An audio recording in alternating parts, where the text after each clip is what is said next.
இறைவன் குர்ஆனில் சொல்வது போன்றே வலக்கத் கர்ரம்னா பனி ஆதம ஆதமுடைய மகனை சங்கைப்படுத்தினோம் என்று கூறுவதற்கேற்ப மனிதனை சங்கையாக படைத்து யாருக்குமே கொடுக்காத பேசும் ஆற்றலை அதிகாரத்தை தந்த அந்த இறைவனை அல்ஹம்துலில்லாஹ் என்று புகழ்ந்து அதை வழிகாட்டி தந்த அந்த நபியின் மீது அல்லாஹும்ம ஸல்லி அலா முஹம்மத் அல்லாஹும்ம ஸல்லி அலைஹி வஸல்லிம் என்ற ஸலவாத் சொல்லி சபையினர்கள், பெரியோர்கள், சிறியோர்கள், நடுவர்கள் எல்லோருக்கும் என்னுடைய சலாம் அஸ்ஸலாமு அலைக்கும் வரஹ்மத்துல்லாஹி வபரகாத்துஹு என்று சொல்லி இன்றைய சமுதாய வீழ்ச்சிக்கு பெரிதும் காரணம் அதிகாரமின்மையே என்று சொல்லி என் வாதத்தை துவங்குகிறேன்.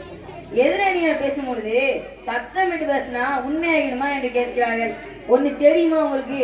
நாங்கள் சத்தமிட்டு பேசினாலும் அமைதியாக பேசினாலும் உண்மையை மட்டும்தான் பேசுவோம், உறக்க சொல்லுவோம். இன்றைய சமுதாய வீழ்ச்சிக்கு காரணம் அதிகாரமின்மை என்று. பொய்யே பேச மாட்டாங்க. ஒரு உண்மை தெரியுமா என்று ஏதோ ஒன்றை பேசிட்டு போனாங்க நம்ம எதிரணியினர்கள். நான் ஒரு உண்மை சொல்லவா? நபி ஸல்லல்லாஹு அலைஹி வஸல்லம் காலத்தில் ஆன்மீகம் நிறைந்திருந்தது, ஆனால் இஸ்லாத்தில் வளர்ச்சி இல்லை. அதிகாரம் எப்போது கையில் கிடைத்ததோ அதிலிருந்துதான் இஸ்லாத்தின் வளர்ச்சி, சமுதாயத்தின் வளர்ச்சி அபாரமாக இருந்தது. சமீபத்தில் வக்ஃபு பிரச்சனை என்ற ஒரு பிரச்சனை வந்தது. அதுல என்ன ஆனது? ஆன்மீகவாதிகளை தேடியா அதிகாரிகள் வந்தார்கள்? இல்லை, அதிகாரிகளை தேடிதான் ஆன்மீகவாதிகள், ஆலிம்கள், மக்கள் தேடி சென்றார்கள். ஏனென்றால் அவர்களுக்கே தெரியும் அதிகாரத்தால் தான் அநியாயத்தை தோற்கடிக்க முடியும், வெல்ல முடியும் என்று. நீங்க யாரிடமா சென்று நான் இப்படி ஒரு பிரச்சனையில இருக்கேன், என்னை எப்படியாச்சும் காப்பாத்துங்க என்று சொன்னா அவன் என்ன சொல்லுவான்? ஏன்ட்ட அந்த அதிகாரம் இல்ல, சார் இருக்காரு, அவர்கிட்ட தான் அந்த அதிகாரம் இருக்கு, அவரை போய் பாருங்கன்னு சொல்லுவான்.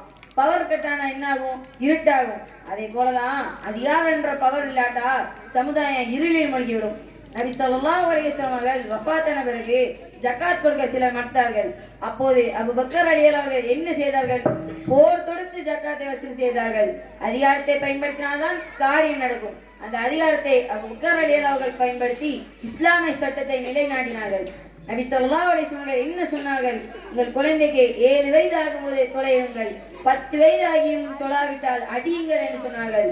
ஒரு பெற்றோர் தன் குழந்தையை வளர்க்கும் விஷயத்தில் இஸ்லாமிய அதிகார சட்டத்தை பயன்படுத்தினால்தான் நாளை அவர்கள் வாழ்க்கை சிறப்பாக இருக்கும்.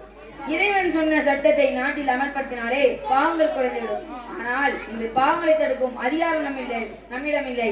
விபச்சாரம் நடக்கிறது, ஊழல் நடக்கிறது, திருட்டு நடக்கிறது, தீர்ப்பு நீதம் இல்லை.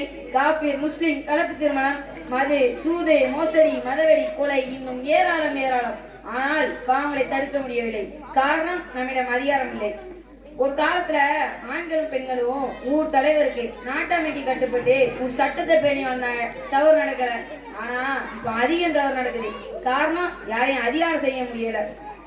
இப்போ ஒரு மனசுல பிள்ளைங்க தவறு செஞ்சுட்டா அவர்களை ஆசிரியர்கள் இல்லாமல், உதாரணத்துக்கு ஒரு அப்பா அடிச்சிட்டாங்கன்னு வச்சுக்கோங்களேன், உடனே அந்த பிள்ளையோட பெற்றோர்கள் ஆசிரியர்கிட்ட வந்து என் பிள்ளைய அடிக்க தண்டிக்க உரிமை, அதாவது அதிகாரம் கொடுக்கப்பட்டது உங்களுக்கு மட்டும்தான், வேற யாருக்கும் என் பிள்ளையை அடிக்க உரிமை கிடையாது என்று சொல்கிறார்கள் என்று பெற்றோர்கள் ஆசிரியர்களிடம் வந்து அதிகாரம் செய்கிறார்கள். அப்படி அடிக்க முடியாது,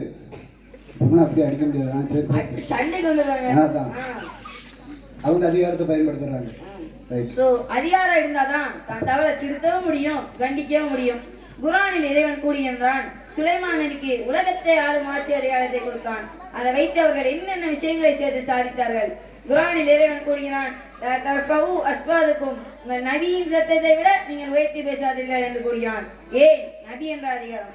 நாளைக்கு மதரசா சரியா வரட்டா அடி விடும் என்று சொன்னா பயந்து வந்துடலாம்.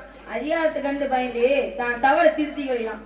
அரசியலில் மாநில தலைவர், மாவட்ட தலைவர், வார்டு தலைவர், இளைஞரணி மாநில தலைவர், மாவட்ட தலைவர், வட்ட செயலாளர், வண்டு முருகன் பதவி வரை, அதாவது சிஎம் முதல் பஞ்சாயத்து தலைவர் வரை, மாவட்ட தலைவர், மாவட்ட தலைவர், வட்ட செயலாளர், வண்டு முருகன் பதவி வரை, அதாவது சிஎம் முதல் பஞ்சாயத்து தலைவர் வரை உள்ள எல்லா அதிகாரத்திற்கும் ஒரு பவர் உண்டு.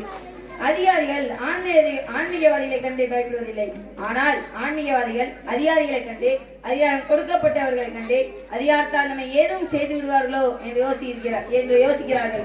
ஆகவே இந்த சமுதாயத்தில் நாமும் பிற மக்களும் நிம்மதியாக வாழ வேண்டும் என்றாலும், அவர்கள் மதத்தையும் அதன் சட்டத்தையும் பாதுகாத்து அதை நெறிமுறைப்படுத்தி வாழ வேண்டும் என்றாலும் அதிகாரம் நம் கையில் இருக்க வேண்டும் என்று கூறி இந்த சமுதாய வெற்றிக்கு பெரிதும் காரணம் அதிகாரமின்மையே என்று சொல்லி என் வாதத்தை நிறைவு செய்கிறேன். வாஃபிர் ரஹ்மான் அல்ஹம்துலில்லாஹி ரப்பில் ஆலமீன். அஸ்ஸலாமு அலைக்கும்.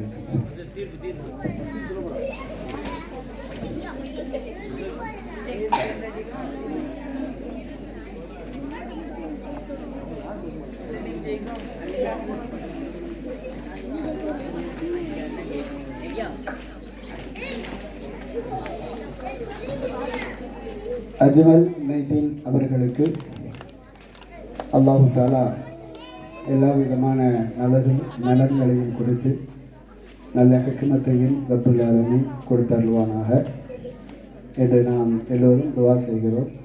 ஆமீன். அருமையான அன்பு தாய்மார்களே, பட்டிமன்ற நிகழ்ச்சி முடிவுக்கு வந்திருக்கிறது.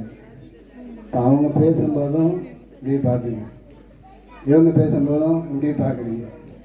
இந்த ரெண்டு பேர்த்துக்கு நான் என்ன பதில் சொல்கிறேன், என்ன தீர்ப்பு சொல்ல போகுது? இப்போ நீங்கள் எல்லாரும் இப்போ என்னைய பார்க்குறீங்க, என்ன செய்யறது? இவர் என்ன சொல்ல போகிறார்? அதிகாரத்துக்கு சொல்ல போகிறாரா, இல்லை ஆன்மீகத்திற்கு சொல்ல போகிறாரா அப்படிங்கிற ஒரு ஆர்வம் அவங்ககிட்ட இருக்குது. இப்போ நான் அந்த ஆர்வத்துக்கு கடைசி நான் வந்துடுறேன் இன்ஷா அல்லாஹ். என்ன, ஆனால் அதற்கு முன்னதாக ஒரு சில சின்ன தகவல். நான் சந்தோஷத்தோடு நம்ம முடிப்போமே நிகழ்ச்சியை இன்ஷா அல்லாஹ். ஒரு 10 நிமிஷத்தில் முடிச்சிடுவேன். உங்களை விட எனக்கு ரொம்ப ஆர்வமாக இருக்குது, ஏன்னா நான் போகணும். சரிங்களா? சரி. இப்போ இந்த பிள்ளைகள் இருக்கிறாங்கல்ல, பிள்ளைகள் பேசக்கூடியது எனக்கு ரொம்ப சந்தோஷமாக இருக்கும். நம்மளும் இந்த மாதிரியான நிகழ்ச்சிகள் நடத்தியிருக்கிறோம். அந்த பிள்ளைகள் பேசும்போது அது தப்பாக பேசினாலும் சரி, என்ன பேசினாலும் சரி, அதாவது நல்லா பேசுவாங்க. பிள்ளைகள்லாம் வந்து பொதுவாகவே அந்த பிள்ளைகள் வந்து நல்ல நல்ல பேச்சுகள், அதுக்கு வந்து சூதுவாதம் எதுவும் தெரியாது. நாம் என்ன எழுதி கொடுத்துருக்கோம்